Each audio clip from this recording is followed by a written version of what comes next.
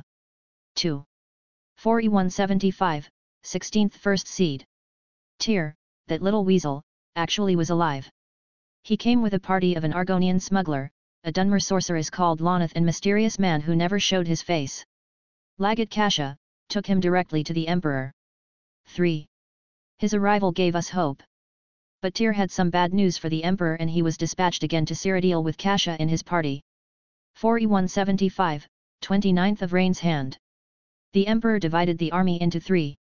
One army, with the legions from Hammerfell under General Decianus, but its movements were highly secretive. The second army, largely of Nord legions under General Jonna, took up position near Cheydinhall. This is the army where us Firemanes were assigned to. The main army was commanded by the Emperor himself. And there, Jonred was assigned. We are attacking. 4E-174, 13th 2nd Seed, 1. At the 30th of Rain's Hand, a bloodbath at the Red Ring began as General Decianus swept down on the city from the west, while we followed General Jonna's legionnaires and drove south along the Red Ring Road. In a 2-day assault, we crossed the Neben and advanced west, attempting to link up with Decianus's legions and thus surround the imperial city. The Dominion was taken by surprise by Decianus's assault, but our side faced bitter resistance as the Aldmiri counterattacked from Breville and Skingrad. We held firm and stood bitterly. My clansmen suffered the least, but suffering was still suffering. By the 5th day of the battle, the Aldmiri army in the imperial city was surrounded.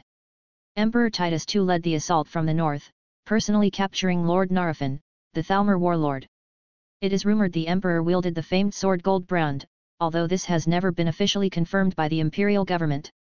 An attempt by the Aldmiri to break out of the city to the south was blocked by our side. That day my face got few scars. In the end, the main Aldmiri army in Cyrodiil was completely destroyed. Later that day, we discovered that Tyr was appointed with his party to a dangerous infiltration mission into the heart of the enemy camp way before the battle. During the infiltration, Tyr was fatally wounded and was taken by Kasia back to the Emperor's personal camp few hours before the start of the battle. 7. 4E-175, 12th of Midyear. Tyr made it, but his wound was not easy to heal. From what I heard, it was caused by some kind of magical weapon. Riften, that Thalmor warlord, was kept alive for 33 days, hanging from the White Gold Tower. It is not recorded where his body was buried, if it was buried at all. Some people swore that he was carried on the 34th day by a winged Didra. 1. Although victorious, we were in no shape to continue the war. The entire remaining force was gathered in Cyrodiil, exhausted and decimated by the Battle of the Red Ring. Not a single legion had more than half its soldiers fit for duty. Emperor Titus II knew that there would be no better time to negotiate peace. The Empire and the Aldmiri Dominion signed the White Gold Concordat, ending the Great War. The terms were harsh, but the Emperor believed that it was necessary to secure peace and give the Empire a chance to regain its strength.